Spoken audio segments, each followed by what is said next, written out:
मसीह सुन तो उसकी आवाज, तेरा जीवन नया रखेगा कदमों के पास, बुलाता बुलाता रास्ते से जहाँ के है बहुत ही कठिन, राह दिखाता है मसीह तेरे गमों को छिन, उस राह पर तू चले तो जीवन में होगा सफल, उस राह पर तू चले तो जीवन में होगा सफल, बुलाता है मसीह सुन तो उसकी आवाज, तेरा जीवन नया रखेगा कदमों के पास, बुलाता बुलाता मौका भी है आज तू आजा यीशु के पास, दे दे सारे गम से, रहता क्यों इतना उदास, तेरे गमों को लेकर मसीह देगा तुझे हर खुशी, तेरे गमों को लेकर मसीह देगा तुझे हर खुशी, बुलाता है मसीह सुन तो उसकी आवाज, तेरा जीवन नया रखेगा कदमों के पास, बुलाता बुलाता बुलाता।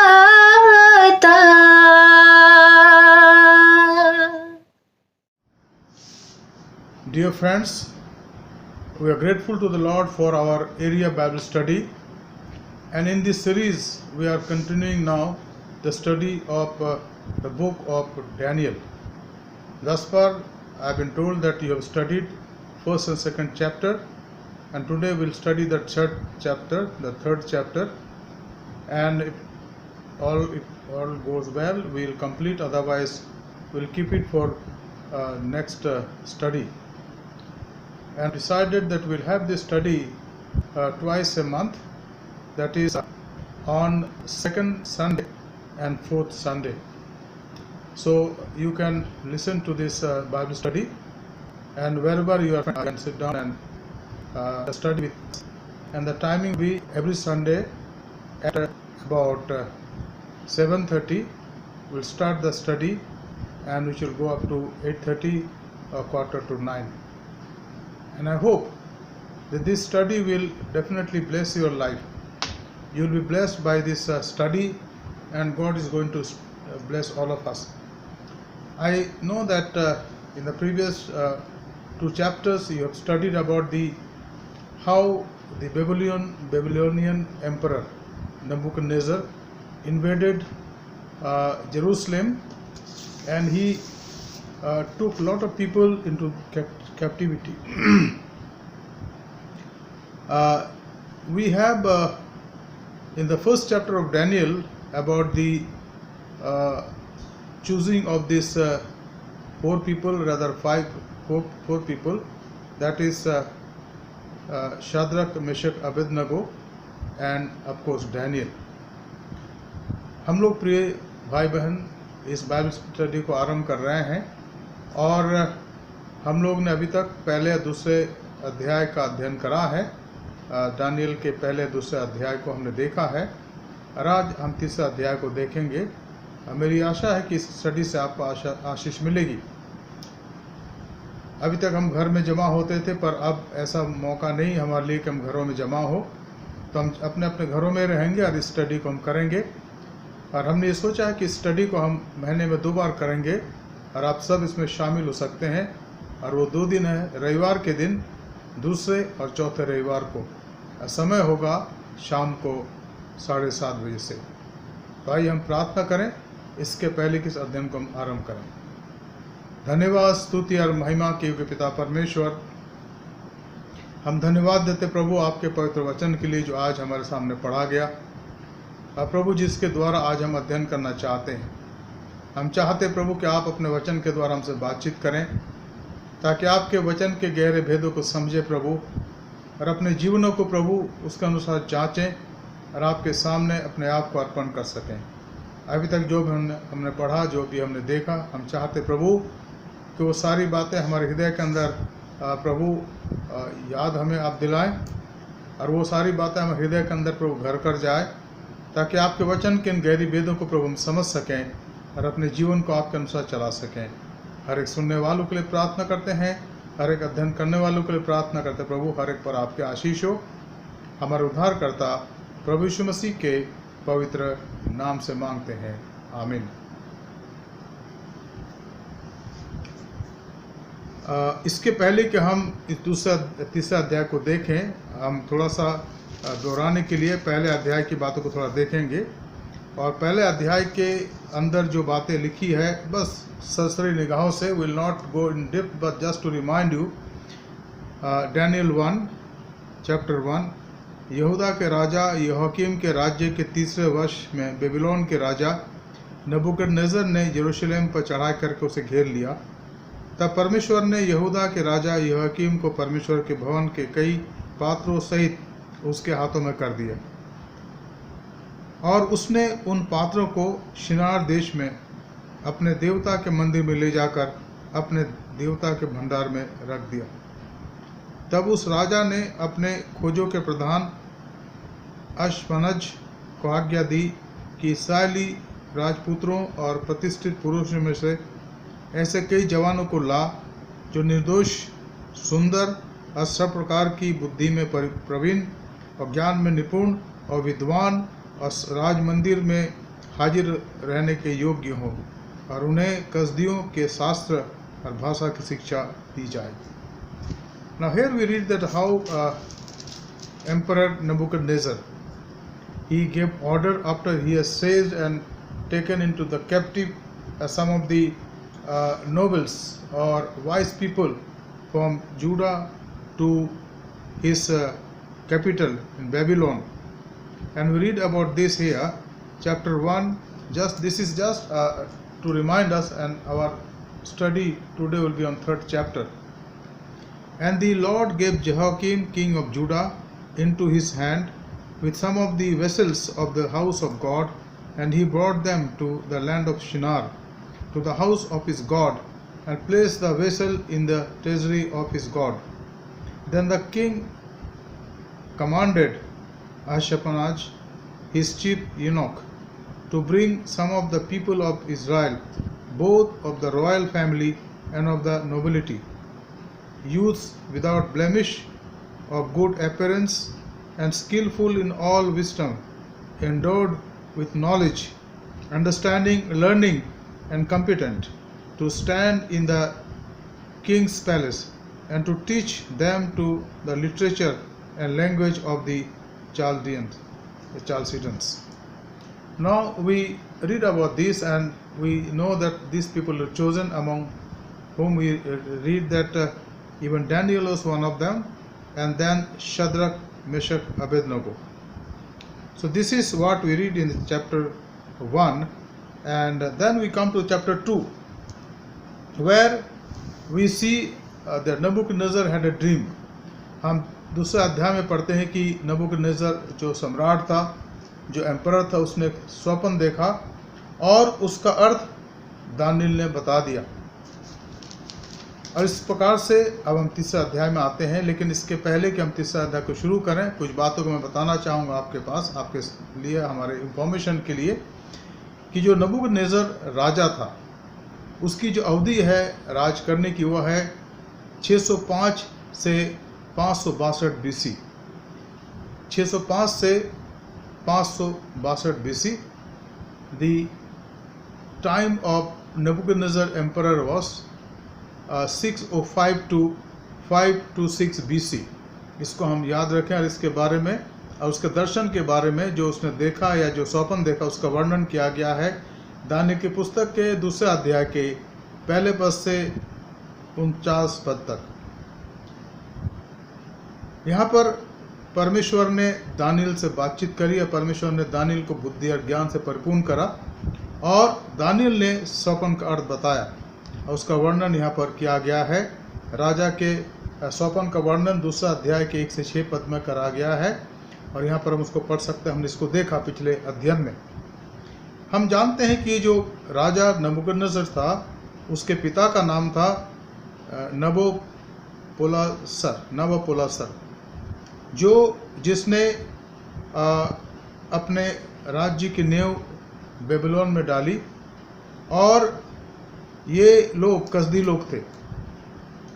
इस प्रकार से उसने कई जगह लड़ाइयाँ करी। उसने मिस्र के राजाओं को परास्त करा और कारकेमिस में जो लड़ाई हुई यूफ्रेटिस नदी के किनारे, उसका वर्णन पाया जाता है यिर्मयाह की पुस्तक उसके 46 अध्याय उसके 2 पद में।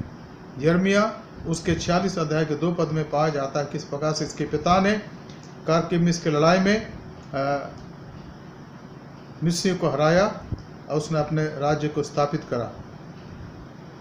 और इस प्रकार से जो मिस्र के राजा थे फेरो निको, और वो चाहता था कि वो सीरिया और पैलेस्टाइन में अपने कब्जे को मजबूत करे। इस प्रकार से जब नबूकदनेस्सर के पिता ने उसको हरा दिया तो उनका सारा दावा जो था वो समाप्त हो गया और वो सीरिया और पैलेस्टाइन में राज नहीं कर सके। इसके बाद इन्होंने हैटी लैंड का वर्णन बाइबल यहाँ पर इतिहास में है, जहाँ पर उन्होंने सब राजाओं को हराया। और ये बताया जाता है कि बहुत से राजा तो आसपास में रहते थे, उसके पास अपने करों को लाने लगे। और उन राजाओं में से एक राजा था जिसका नाम था योयाकीम, जो यहूदा का राजा था। वो भी उनमें शामिल था और वो भी उसके पास अपने कर को देने के लिए विवश हो गया। नबूकदनेस्सर जब राजा बना, जो समय इसका है वह है 605 BC, तो उसने चढ़ाई करी यरूशलेम के विरुद्ध में और उसकी सेना 588 BC में 588 BC में वो वहाँ पर आ गए। यरूशलेम के आसपास उन्होंने डेरा डाला और 2 सालों तक डेरा डालने के बाद यरूशलेम को पूरी तरीके से अपने आप में घेर लिया उसने। और 586 BC के गर्मियों के दिनों में उसने यरूशलेम पर चढ़ाई करी और वहाँ के अधिकतर लोगों को बंधुआ बना करके बेबीलोन लेके गया। और वहाँ पर उसने जदेकिया जो वहाँ का राजा था उसको उसने मारा और यहूदियों के जो नोबल्स थे और जो बड़े बड़े लोग थे उसने घात करा और बहुतों को वो अपने साथ ले करके बेबीलोन चला गया। तो इसका जो वर्णन है हम पाते हैं इतिहास में, और अगर आप पढ़ना चाहें तो आप इनके बारे में देख सकते हैं। अब हम इस अध्याय में आते हैं जो तीसरा अध्याय है, इस पर हम गौर करेंगे।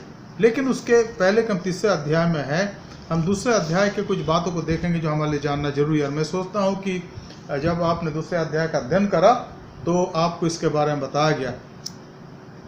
यहाँ पर जब राजा ने अपने दर्शन को बताने की बात कही, अपने स्वप्न को बताने की बात करी, तो यहाँ एक घटना होती है और उसको हम पाते हैं दूसरे अध्याय के 17 पद में लिखा है। तब दानियल ने अपने घर जाकर अपने संगी हनन्याह, मिशाएल और अजरिया को यह कहकर हाल बताकर कहा, इस भेद के विषय में स्वर्ग के परमेश्वर की दया के लिए यह कहकर प्रार्थना करो कि बेबीलोन के सब पंडितों के संग दानियल और उसके संगी भी नष्ट न किए जाए। क्योंकि आपको पता है कि राजा नबूकदनेस्सर ने एक आज्ञा निकाली थी कि अगर कोई इसके अर्थ को सपन के साथ ना बताए तो वो समाप्त कर जाएंगे, नाश कर दिए जाएंगे।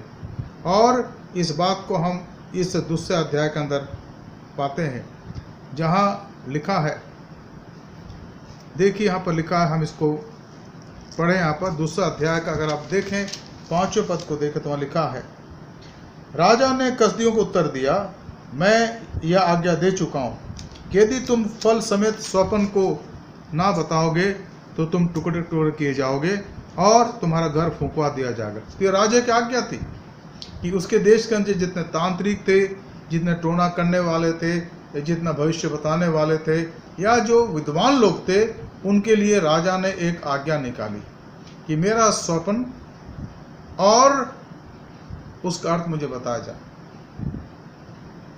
और तब राजा ने कहा कि अगर ऐसा ना हो तो मैं उन्हें समाप्त कर दूंगा, वो मौत के घाट उतारे जाएंगे और उनका पूरा परिवार जो है सचमुच में बर्बाद कर दिया जाएगा। दूसरे अध्याय के 6वें पद में हम देखते हैं, लिखा है, पर यदि तुम फल समेत स्वप्न को बता दो तो मुझसे भांति भांति के दान और भारी प्रतिष्ठा पाओगे, इसलिए तुम मुझे फल समेत स्वप्न बताओ। तो राजा ने एक तरफ तो उनको समाप्त करने की आज्ञा दी अगर वो उसका अर्थ ना बताए, स्वप्न ना बताए, लेकिन अगर बता दे तो राजा ने कहा कि उनको बहुत कुछ दिया जाएगा और उनको राज्य भर में सम्मानित किया जाएगा। उन्होंने दूसरी बार कहा, लोगों ने कहा, जो वहाँ के पंडित थे और बाकी लोग थे, हे राजा, स्वप्न तेरे दासों को बताया जाए, हम उसका फल समझा देंगे। उन्होंने कहा, राजा अगर आप अपना स्वप्न हमें बता देंगे तो हम उसका फल आपको बता देंगे। लेकिन यहाँ राजा क्या कहता है? राजा ने उत्तर दिया, मैं निश्चय जानता हूँ कि तुम ये देखकर कि राजा के मुंह से आज्ञा निकल चुकी है, समय बढ़ाना चाहते हो। इसलिए यदि तुम मुझे स्वप्न ना बताओ, तुम्हारे लिए एक ही आज्ञा है, क्योंकि तुमने गोष्ठी की होगी कि जब तक समय ना बदले तब तक हम राजा के सामने झूठी और गपशप की बातें कहा करेंगे।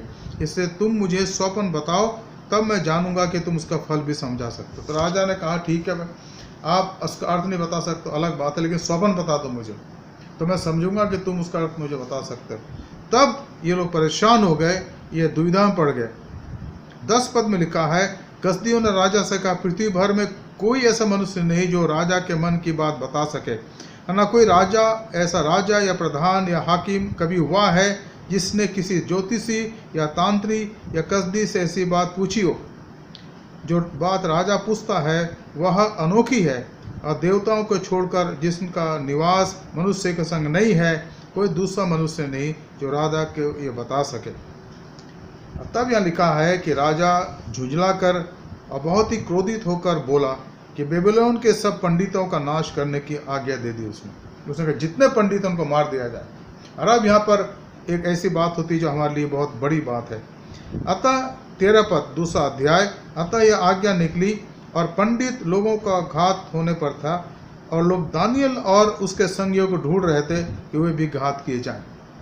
ये लोग जानते थे कि वो जो कसदी लोग आए, वो जो यहूदी लोग आए, जवान जो हैं, उनको भी समाप्त कर दिया जाए, क्योंकि वो भी पंडित लोग हैं। राजा ने उनको अलग अलग पद दिए हैं, उनको वो बुद्धिमान लोग हैं, उनको राजा तैयार कर रहा है कि कल वो हमारी जगह उन पदों को लेंगे। तो उन्होंने उनको भी ढूंढना चाहा था कि वो भी समाप्त कर दिए जाए। 13 पद, अतः यह आज्ञा निकली और पंडित लोगों का घात होने पर था और लोग दानियल और उसके संगियों को ढूंढ रहे थे कि वो भी घात किए जाएं। तब दानियल ने अंगरक्षकों के प्रधान अर्योक से, जो बेबीलोन के पंडितों को घात करने के लिए निकला था, सोच विचार कर बुद्धिमानी के साथ कहा। यहाँ पर दानियल ने बहुत ही सोच समझ कर बात करी। अगर वो ऐसा नहीं करता तो नाश हो जाता। अभी शुरुआत नहीं हुई थी। असली दानियल ने उससे विनय करी, उससे कहा और राजा के हाकिमों आयोग से पूछने लगा, यह आज्ञा राजे का और से ऐसी उतावली में क्यों निकली? तब अर्योक ने दानियल को इसका भेद बता दिया। तब दानियल ने भीतर जाकर राजा से विनती की कि उसके लिए कुछ समय ठहराया जाए ताकि वह महाराज को स्वप्न का अर्थ बता सके। अब यहाँ पर परमेश्वर ने दानियल के लिए ऐसा समय दिया कि वो दानियल राजा के सामने जाए और उसने राजा से समय मांग करी कि राजा, अगर आप हमें समय दे दे तो हम आपके इस अर्थ को भी बता देंगे और आपका स्वप्न भी बता देंगे। अब यहाँ पर दानियल दूसरे अध्याय के 17 पद में पढ़ते हैं, जो अभी मैंने पढ़ा आपके सामने। तब दानियल अपने घर जाकर अपने संगी, जिनका नाम बाद में शद्रक, मिशक, इबाद, अबेदनगो रखा गया, उनका नाम था हनन्याह, मिशाएल और अजरिया, को यह हाल बताकर कहा कि इस भेद के विषय में हम स्वर्ग के परमेश्वर के तरफ देखें और उससे उसके दया के लिए प्रार्थना करें कि वो बेबीलोन के सब पंडितों के संग दानियल और उसके संगी भी नष्ट न किए जाए। तो इसने अपने दोस्तों को कहा कि अगर हम राजा के इस अनुनय के बारे में स्वर्ग के परमेश्वर से प्रार्थना करते हैं तो कदाचित मुमकिन है, संभव है कि वो हमें इसका अर्थ बता दे और हम और तमाम जो पंडित हैं, तांत्रिक हैं, बुद्धिमान लोग हैं, इस कसदी को देश में बचा लिए जाए। Dear friend, here we see the burden, the concern of Daniel about those people who were Gentiles, but they were respected in the town or city of Babylon and of this entire country. And he had passion for them. He had a compassion for them.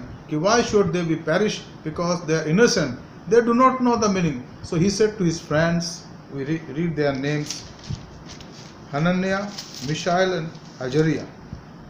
They were companions, and there are some people also more.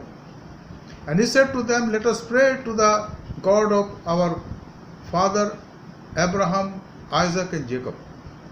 And he'll definitely listen to us, and he'll give us the dream and the meaning also. Now here we read a very important word, 19th and following. Daniel answered and said, blessed be the name of the God forever and ever, to whom belongs wisdom and might. He changes time and seasons. He removes kings and sets up kings. He gives wisdom to the wise and knowledge to those who have understanding. He reveals deep and hidden things. He knows what is in the darkness, and the light dwells with him. To you, O God of my fathers, I give thanks and praise, for you have given me wisdom and might, and you have now made known to me what you asked of you. For you have made known to us the king's matter. अब यहाँ पर Daniel ने परमेश्वर के सामने प्रार्थना करके कही, परमेश्वर का नाम युगानुयुग धन्य है, क्योंकि बुद्धि और पराक्रम उसी के हैं। समयों और ऋतुओं को वही बदलता है, राजाओं का अस्त और उदय वही करता है। बुद्धिमानों को बुद्धि और समझ वालों को समझ भी वही देता है। वह गुड़ और गुप्त बातों को प्रकट करता है। वो जानता है कि अंधियारे में क्या है, और उसके संग सदा प्रकाश बना रहता है। हे हमारे पूर्वजों के परमेश्वर, मैं तेरा धन्यवाद और स्तुति करता हूँ कि तूने मुझे बुद्धि और शक्ति दी है, और जिस भेद का खुलना हम लोगों ने तुझसे मांगा था, तूने उस मुझ पर प्रकट किया है। तूने हमको राजा की बात बताई। और ये कब हुआ? अगर आप 19 पद को पढ़े तो यहाँ पर परमेश्वर ने उनके सामने भेद बता दिया। लिखा 19 पद में लिखा है, तब वह भेद दानियल को रात के समय दर्शन के द्वारा प्रकट किया गया। तब दानियल ने स्वर्ग के परमेश्वर का यह कहकर धन्यवाद करा। जब इसने अपने मित्रों को बताया कि ये बातें हैं, राजा के स्वप्न को बताना और भेद को बताना है, और निश्चित रूप से दानियल परमेश्वर के सामने झुक गया। लिखा है कि रात के समय परमेश्वर ने अपने महिमा के लिए बड़ी दया से उसने दानियल के सामने वही स्वप्न रख दिया जो नबूकदनेस्सर राजा ने देखा था, और उसका परमेश्वर ने अर्थ भी बता दिया। तो ये जो प्रार्थना है, धन्यवाद की प्रार्थना है, दानियल ईश्वर के सामने करता। और तब यहाँ पर लिखा है 24 पद, दूसरा अध्याय, तब दानियल ने अर्योक के पास, जिसे राजा ने बेबीलोन के पंडितों का नाश करने के लिए ठहराया था, भीतर जाकर कहा, बेबीलोन के पंडितों का नाश ना कर, मुझे राजा के सन्मुख भीतर ले चल, मैं ये फल बताऊंगा। ये इनके लिए एक आशा की किरण थी कि सारे पंडित और सारे तांत्रिक और सारे बुद्धिमान लोग जो बेबीलोन के थे, कसदियों के थे, बचा लिए जाएंगे। क्योंकि यहाँ पर एक व्यक्ति खड़ा हुआ, बड़े हिम्मत के साथ उसने कहा, हे अर्योक, मैं राजा का स्वप्न बताऊंगा और उसका अर्थ भी बताऊंगा। और तब यहाँ पर इसके बारे में लिखा है, और हमने इसके बारे में देखा किस प्रकार से दानियल को ले जाया गया और उसने राजा के स्वप्न को बता दिया। अब हम आते हैं तीसरे अध्याय में, जहाँ पर राजा ने एक मूर्त बनवाई। अब मूर्त का वर्णन यहाँ पर लिखा है तीसरे अध्याय के पहले पद में। पहले पद में लिखा है, नबूकदनेस्सर राजा ने सोने की एक मूर्त बनवाई। उसकी ऊंचाई 60 हाथ और चौड़ाई हाथ की थी, 6 हाथ की थी। उनको उसने बेबीलोन के प्रांत के दूर नामक मैदान में खड़ा कराया। King Nebuchadnezzar made an image of gold, and the scholar says that was his own image, whose height was 60 cubits and breadth 6 cubits. He set it upon the plain of Dura in the province of Babylon. और ये एक अलग प्रकार की बात थी जो राजा ने करी, क्योंकि अब उसके मन में ऐसा घमंड आ गया कि वो सोने का सिर है, वो महान राजा है। इसलिए उसने अपने आप को लोगों के सामने इस प्रकार रखना चाहा कि लोग उसकी उपासना करें। दूसरी बात हम पढ़ते हैं यहाँ पर, तब नबूकदनेस्सर राजा ने अधिपतियों, हाकिमों और गवर्नरों और जजों और खजांचियों और न्यायियों, शास्त्रियों आदि प्रांत के सब अधिकारियों को बुलवा भेजा कि उस मूर्त की प्रतिष्ठा में आए जो उसने खड़ी कराई थी। अब यहाँ पर इस बात को बताया गया है कि राजा ने जो मूर्त खड़ी कराई थी उसकी ऊंचाई बताई गई 60 हाथ, करीब 90 फीट, और उसकी चौड़ाई बताई गई 6 हाथ, करीब 9 फीट। अब विद्वान बोलते कि उसी की मूर्त थी। वो चाहता था कि लोग उसकी उपासना करें, वो चाहता था कि लोग उसकी उपासना करें, और उसने इसके लिए जो उसको स्थापन करने का जो दिन ठहराया, उसमें उसने अपने सारे प्रांतों को, सारे राष्ट्र के लोगों को बुलाया जिनके ऊपर वो राज्य करता था। और उसने यहाँ लिखा है कि उसने अपने राज्य के सारे अधिपतियों, the king Nebuchadnezzar sent to gather the satraps, the precepts, the prefects, the governors, the counselors, the treasurers, the justice, the magistrate, and all the officials of the province to come to the dedication of the image that King Nebuchadnezzar had set up. और यहाँ एक ऐसी घटना होने वाली थी जो इतिहास के पन्नों में अभी तक हम पढ़ते हैं। वहाँ उसने कहा कि जब सारे लोग यहाँ आ जाएं और वहाँ जमा हो जाए तो राजा ने क्या आज्ञा दी, इसके बारे में देखिए। इसको हम थोड़ी देर में देखें, लेकिन यहाँ पर और बातों को लिखा गया जिस वर्णन हम पढ़ते हैं। तीसरे पद में लिखा है, तब अधिपति, हाकिम, गवर्नर, जज, खजांची, न्यायी, शास्त्री आदि प्रांत के सब अधिकारी नबूकदनेस्सर राजा की खड़ी हुई कराई हुई मूर्त की प्रतिष्ठा के लिए इकट्ठे हुए और उस मूर्त के सामने खड़े हुए। एक बहुत बड़ा आयोजन करा गया, एक बहुत बड़े जलसे का आयोजन करा गया कि बड़े धूमधाम के साथ इस मूर्ति की प्रतिष्ठा की जाएगी। और आगे क्या लिखा है, तब ढिंढोरियों के ऊंचे शब्द से पुकार कर कहा गया, लोगों को चिताया गया, हे देश देश और जाति जाति के लोगों और भिन्न भिन्न भाषा के बोलने वालों, तुमको यह आज्ञा सुनाई जाती है कि जिस समय तुम नरसिंगे, बांसुली, वीणा, सारंगी, सितार, शहनाई आदि सब प्रकार के बाजों का शब्द सुनो, तुम उसी समय गिरकर नबूकदनेस्सर राजा की खड़ी की हुई सोने की मूर्त को दंडवत करो। अब ये मूर्त जो थी, इतनी ऊंची मूर्त, लगभग 90 फुट की सोने की बनाई गई थी। और राजा ने चाहा था और लोगों ने ऐसा करा भी उसने कहा कि जब इन वाद्य अंतरों का शब्द सुनो तो तुम सब झुक करके उस मूर्ति को प्रणाम करो, उसको दंडवत करो। और एक और आज्ञा दी गई। 6वें पद में लिखा है कि जो कोई गिरकर दंडवत ना करेगा वो उसी घड़ी धधकते भट्टी के बीच में डाल दिया जाएगा। What of the punishment? And whosoever does not fall down and worship shall immediately be cast into a burning fiery furnace. और ये आज्ञा दी गई कि जो लोग जब तुम्हारे सामने इन बाजों को बजाया जाए और जो झुककर सलाम ना करे, झुककर दंडवत ना करे, उनको उसी घड़ी बिना किसी बात के देरी किए उनको धधकते हुए भट्टी में डाल दिया जाएगा। ये राज आज्ञा थी, राजा ने इसका प्रचार करवा दिया।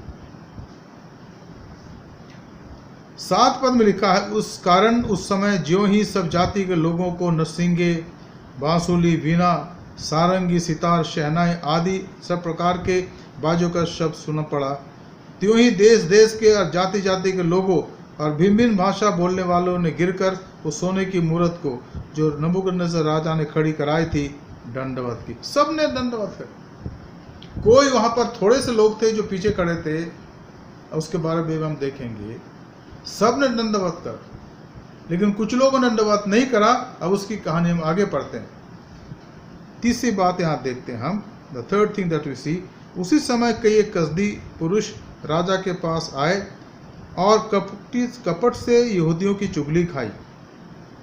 Immediately at the same time,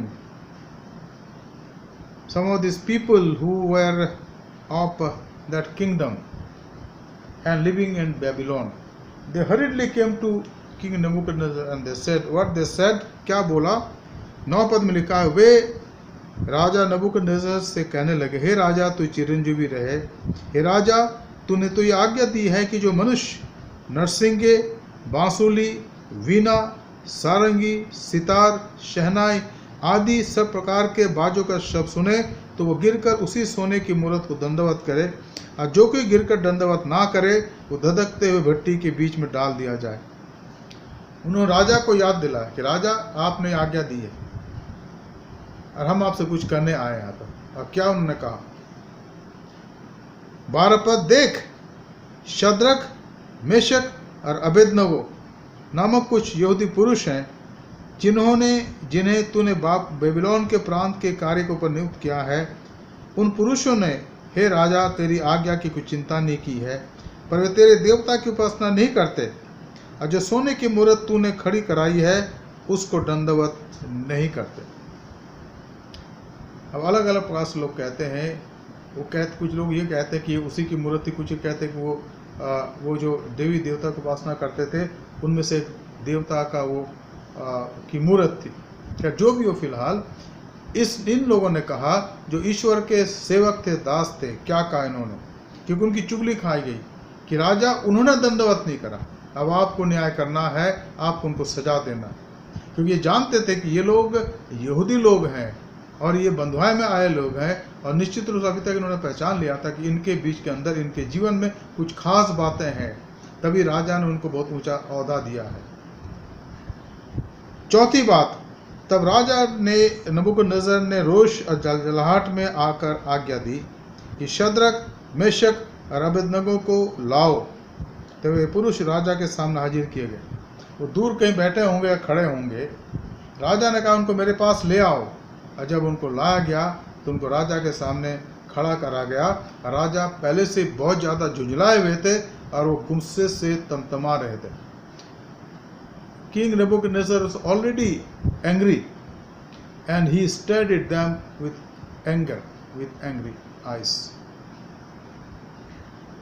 नबूकदनेस्सर ने पूछा उनसे, 14 पद, नबूकदनेस्सर ने उनसे पूछा, हे शद्रक, मेशक और अबेदनगो, तुम लोग जो मेरी देवता की उपासना नहीं करते और मेरी खड़ी कराई हुई मूर्त, सोने की मूर्त की दंडवत नहीं करते, तो क्या तुम जानबूझकर ऐसा करते हो? यदि तुम अभी तैयार हो कि जब नरसिंगे, बांसुली, वीणा, सारंगी, सितार, शहनाई आदि सब प्रकार के बाजों का शब्द सुनो और उसी क्षण गिरकर मेरी बनाई हुई मूर्त को दंडवत करो तो बचोगे, और यदि तुम दंडवत ना करो इसी घड़ी धधकते हुए भट्टे के बीच में डाल दिए जाओगे। फिर ऐसा कौन सा देवता है जो तुमको मेरे हाथ से छुड़ा सके? राजा ने उनसे बोला, उनसे रिक्वेस्ट करी, उन्होंने कहा कि हे 3 जवान, तुमको मैंने ऊंचा पद दिया है, तुम बुद्धिमान जवान अच्छे हो, मैं तुमसे निवेदन करता हूं कि जब अब दोबारा ये सारे वाद्य यंत्र बजने लग जाए तो तुम उस मूर्त के सामने जो मैंने खड़ी कराई, तुम उसके सामने झुक जाओ। और नहीं झुकोगे तो तुम अभी तुरंत इसी हाल में उस धधकते आग में डाल दिए जाओगे जो सामने दिख रहा था शायद। अब यहाँ 5वीं बात है जिसको आप हम देखेंगे।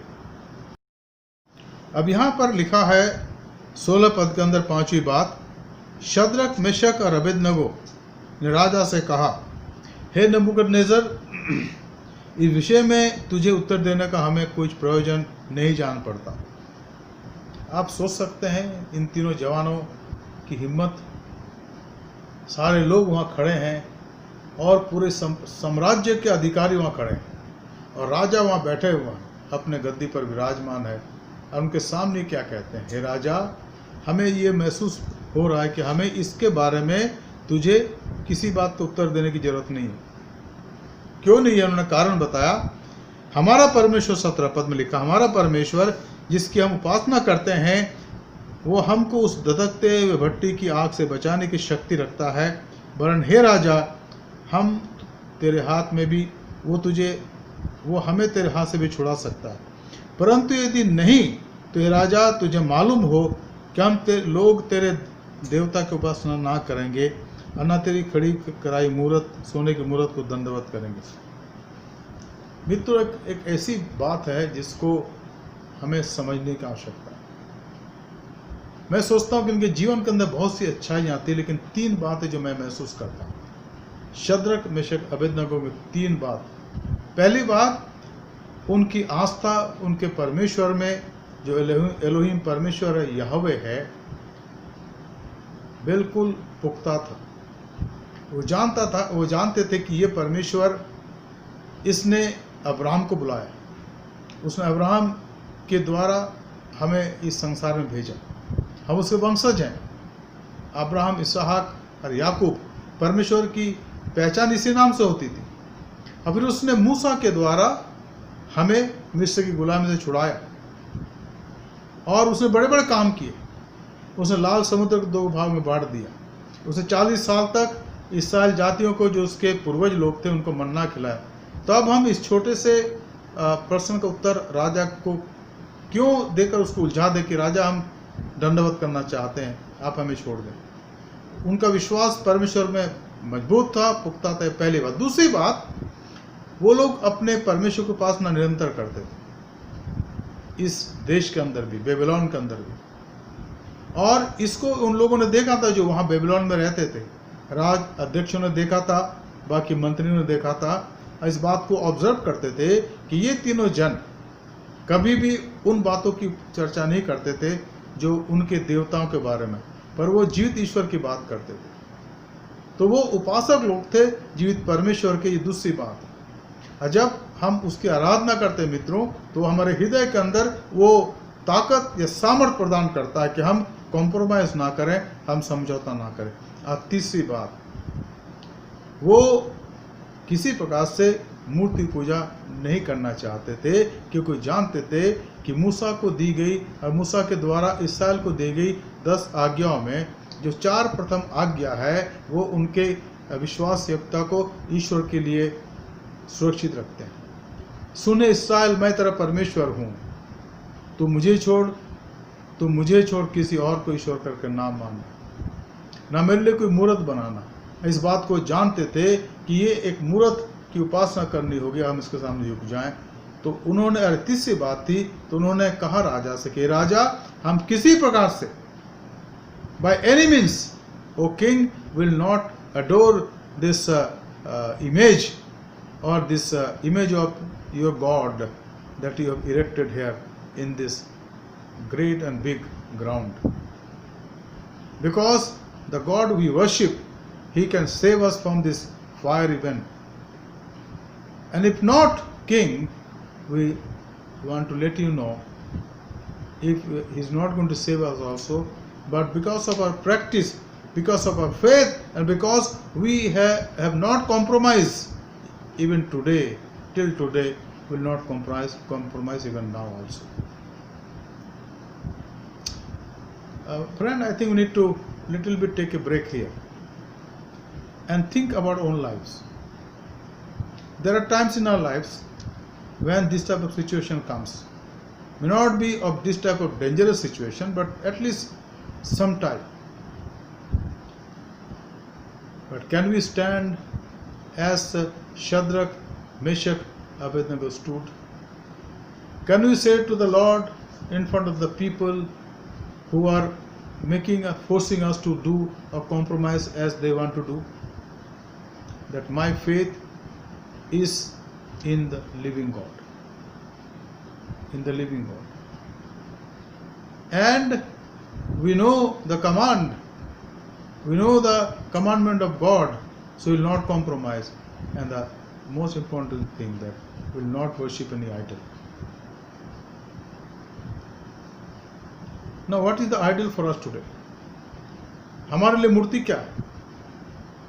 हमारे लिए मूर्ति वो चीजें हैं जो हमारे बीच में, ईश्वर के बीच में खड़ी हुई जाती हैं. Idol for us, idol worship for us is not going to some idol and worshipping. No, it is not that. Anything which comes between you and God is idol.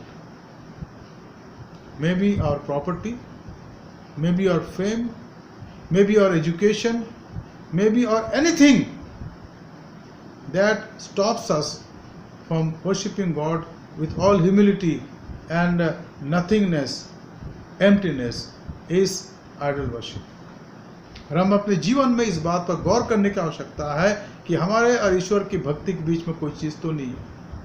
और इसलिए यीशु मसीह ने कहा कि वो समय आता है कि ईश्वर के भक्त उसकी आराधना आत्मा और सच्चाई से करेंगे, बिना किसी कॉम्प्रोमाइज से करेंगे, बिना किसी समझौते से करेंगे, क्योंकि परमेश्वर ऐसे आराधक को ढूंढता है.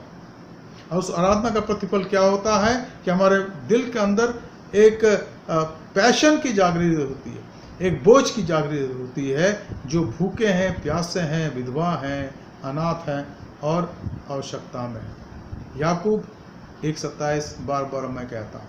और दूसरी बात, किस बात की ललक, कि हम संसार के साथ अपने आप दूषित ना करें. There should not be any compromise with the worldly values at any cost.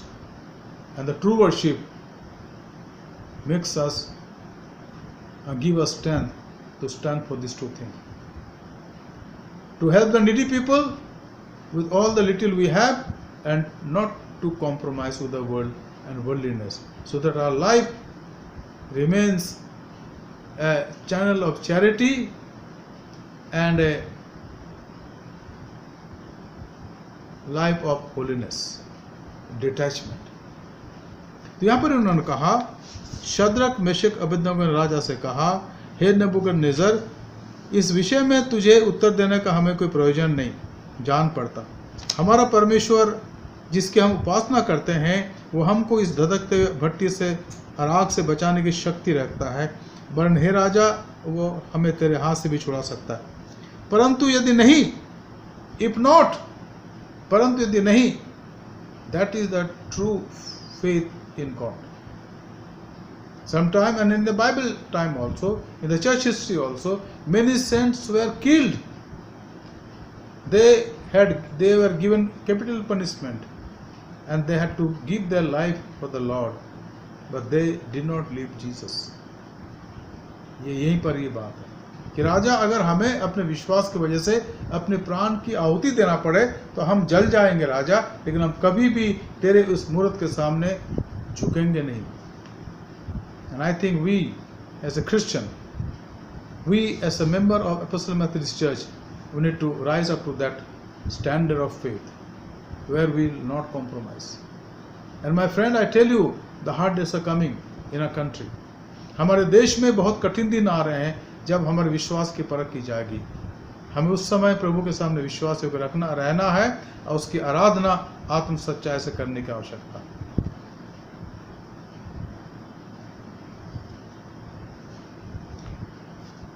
अब आगे क्या लिखा है, 19 पद, 6वीं बात। तब नबूकदनेस्सर झुंझला उठा और उसके चेहरे का रंग शद्रक, मेशक और अबेदनगो की प्रति बदल गया। उसने आज्ञा दी कि भट्टे को 7 गुना अधिक धधका दो। Then Nebuchadnezzar was filled with fury, and the expression of his face was changed against Shadrach, Meshach, and Abednego. He ordered the furnace heated 7 times more than it was usually heated. फिर अपनी सेना में से कई एक बलवान पुरुषों को उसने आज्ञा दी कि शद्रक, मेशक और अबेदनगो को बांधकर उन्हें धधकते हुए भट्टी में डाल दे। राजा ने आज्ञा दी कि चलो अब तो इन्होंने मुझे को चुनौती दी है, अब ये मरेंगे, now they have to die. और उसने आज्ञा दी कि इस भट्टी को 7 गुना ज़्यादा धधका दो, जो टेम्परेचर था उसे 7 गुना उसको बढ़ा दो। और उन्होंने ऐसा करा, और उसके ऐसा करने से यहाँ लिखा है कि जिन्होंने उनको डाला था वो भट्टी के आग के कारण वहाँ मर गए, वो जल मरे। वो भट्टा तो राजा की दृढ़ आज्ञा के होने के कारण अत्यंत धधकाया गया, और इस कारण जिन पुरुषों ने शद्रक, मेशक, अबेदनगो को उठाया वही आग की आंच से जल मरे। इतना भयंकर, इतनी भयंकर आग वहाँ पर, इतनी तेज। तो जो लोग उसके पास में कितना हो सकता है, 10 फुट, जिन्होंने उनको डाला, फेंका वहाँ पर, वो उसकी आंच से वो खत्म हो गए, वो मर गए। तो आप समझ सकते हैं कि कितना ज़्यादा उस आग को धधका दिया गया था, तेज कर दिया गया।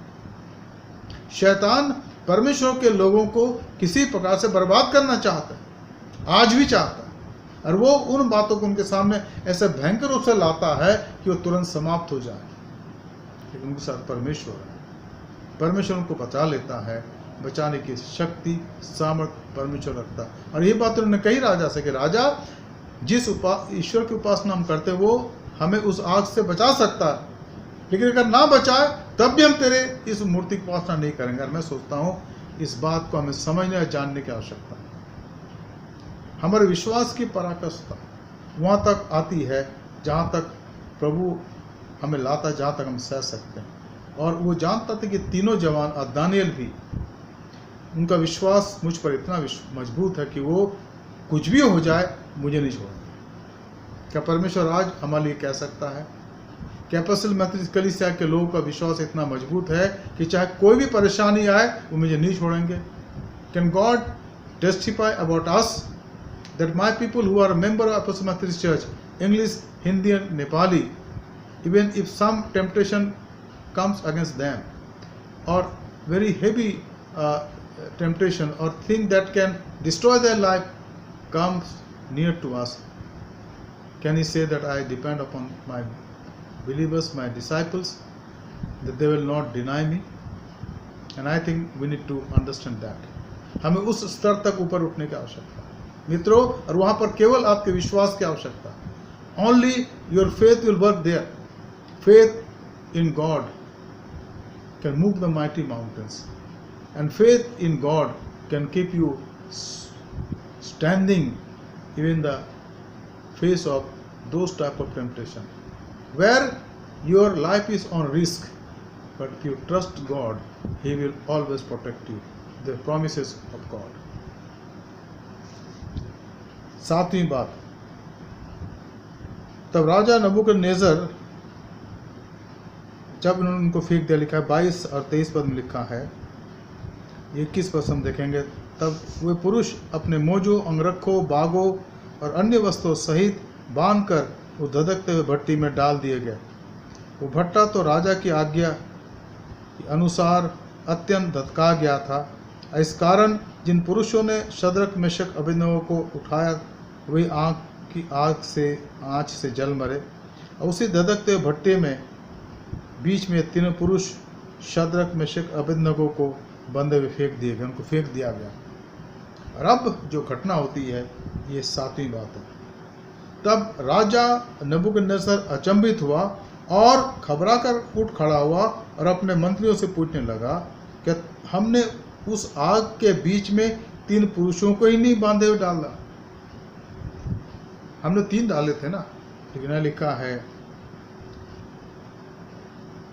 फिर उसने कहा अब मैं देखता हूँ कि 4 पुरुष आग के बीच में खुले हुए टहल रहे हैं और उनको कुछ भी हानि नहीं पहुंची, और चौथे पुरुष का स्वरूप ईश्वर के पुत्र के सदृश है। ये उनके लिए गवाही दी गई, राजा ने गवाही दी कि क्या हमने 3 लोगों को नहीं डाले, शद्रक में से अबेदनगो। तो यहाँ पर चौथा व्यक्ति कहाँ से आ गया, और उनके बंधन तो खुल दिए गए हैं। और चौथा व्यक्ति का जो चेहरा है, he answered and said, but I see 4 unbound walking in the midst of the fire, and they are not hurt, and the appearance of the 4th is like a son of God's.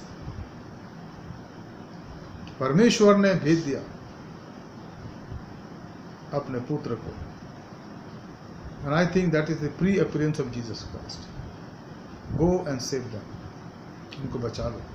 और वो आज्ञा मानकर आ गए, उनके साथ वो वहाँ घूम रहे थे उस आग की भट्टी के बीच में जो 7 गुना धधकाया गया था, और वहाँ चौथा व्यक्ति था परमेश्वर के पुत्र के सदृश। Dear friend, this happens. When you are faithful to the Lord, He will open the door for you when you don't expect. वो सकेती में आपके लिए द्वार खोलता है जिसकी आप प्रतीक्षा नहीं करते हैं। और यहाँ 8वीं बात लिखी है, फिर नबूकदनेस्सर उस धधकते हुए भट्टे के द्वार के पास जाकर कहने लगा। क्या कहा उसने? हे शद्रक, हे मेशक, हे अबेदनगो, हे परम प्रधान परमेश्वर के दासों, निकल कर यहाँ आओ। यह सुनकर शद्रक, मेशक, अबेदनगो आग के बीच में से निकल आए, जैसे वो सूखी भूमि पर चल रहा है। वो आग की भट्टी जिसको 7 गुना धधका दिया गया है, अब वो वहाँ जले नहीं। और ये मुश्किल से आधे 1 घंटे का अंतर था, आधे घंटे का अंतर, जहाँ पर राजा खुद उनके सामने उठ कर गया। उन्होंने कहा, हे परम प्रधान परमेश्वर के दासों, हे शद्रक, मेशक, अबेदनगो, निकल कर मेरे बीच में आओ, यहाँ आओ। जब अधिपति, हाकिम, गवर्नर, राजा के मंत्रियों ने जो इकट्ठे हुए थे उन पुरुषों को देखा, तब उनकी देह में आग का कुछ प्रभाव नहीं पाया, और उनके सिर का एक बाल भी ना झुलसा, उनके मोजे ना बिगड़े, ना उनमें जलने की कोई गंध आई। नबूकदनेस्सर कहने लगा, धन्य है शद्रक, मेशक, अबेदनगो का परमेश्वर, जिसने अपना दूत भेजकर अपने दासों को इसलिए बचाया क्योंकि उन्होंने राजा की आज्ञा ना मानकर तुझी पर भरोसा रखा, और यह सोचकर अपना शरीर भी अर्पण कर दिया कि हम अपने परमेश्वर को छोड़ किसी देवता की उपासना ना करेंगे, ना दंडवत करेंगे। I think this is a great testimony from a hidden king who had already seen Jerusalem and was there for many months, invaded and killed many people in Jerusalem, destroyed the temple, even brought the vessels from temple, the golden vessel of silver and others, and brought many people, among them Shadrach, Meshach, Abednego, Daniel. Now he says what he says. Nebuchadnezzar answered and said, Blessed be the God of Shadrach, Meshach, and Abednego, who has sent his angels and delivered his servants who trusted in him, and set aside king's command, and yielded up their bodies rather than serve and worship any god except their own God. And I think, friend, this comes in our lives also. When you live up to your faith, and what Jesus said, not big faith, faith like mustard seed. When you live up to that, God is there to do the rest. He will not only save you, but He will make others to testify about His great work. And even now today, my friends, when we have this coronavirus problem, COVID-19 we are having, and how many countries people are confessing their sins. You might have seen. आपने देखा होगा कितने देशों में लोग आज ईश्वर की आराधना कर रहे हैं, घुटने में आराधना कर रहे हैं, परमेश्वर की महिमा कर रहे हैं, क्योंकि जानते हैं कि स्वर्ग और पृथ्वी का मालिक वही है। जब हम अपने विश्वास में स्थिर हो जाते हैं, दूसरे लोग उसकी महिमा करने लगते हैं, दुनिया उसको जानने लगती है, और यही उसकी गवाही को देने का हमारे लिए बड़ा अवसर है। मित्रों, हम आज यहीं रुक जाएंगे। और मेरी आशा है कि जब हम अगले बार इसको पढ़ेंगे, इसका अध्ययन करेंगे, तो प्रभु हमसे बातचीत करेगा। आइए हम प्रार्थना करें। स्वर्गीय पिता, हम धन्यवाद देते हैं आज के इस बाइबल अध्ययन के लिए प्रभु, जो आज हमने करा। We thank you Lord that today we can study this book of Daniel chapter 3 and some of the incidents that took place at that time, and how you saved these people, Lord, who did not compromise with the world. Shadrach, Meshach, Abednego. And King Nebuchadnezzar also testified that you are blessed. Your God is the greatest among anyone in this world. He is the creator, sustainer and preserver of this entire universe. We thank you, Lord, for the word that has come to us. प्रभु, हम धन्यवाद देते हैं जो वचन हमारे बीच में बोया गया, उसके अनुसार आप हमें जीवन दे प्रभु, ताकि हम आप में बढ़ते चले जाएं। ये वचन का बीज जो बोया गया प्रभु, हमारे जीवन से निकल ना जाए प्रभु, पर वो फलवंतित हो जाए और उसमें फल लगे 100 गुना, 60 गुना और 30 गुना। उद्धारकर्ता प्रभु यीशु मसीह के पवित्र नाम से मांगते हैं, आमीन। अब हमारे खुदा यीशु मसीह का फजल, खुदा बाप की मोहब्बत, रूहुल कुद्दूस की रिफ़ाक़त और शराकत हमें सारे के साथ इस समय और हमेशा तक होती रहे, आमीन। Jesus is Lord. यीशु प्रभु है जो आपको संभालता है, आपकी रक्षा करता है और आपकी आवश्यकता पूर्ति करता है। उस विश्वास, इसके विश्वास में बने रहे, उससे अलग ना होइए। वो आपके साथ है, आपकी रक्षा करता है, आपको अपने जीवन में संतुष्टि, आनंद और शांति प्रदान करता है। सबों को शुभ रात्रि। प्रभु आप आशीष दे, आपकी सहायता करें। धन्यवाद।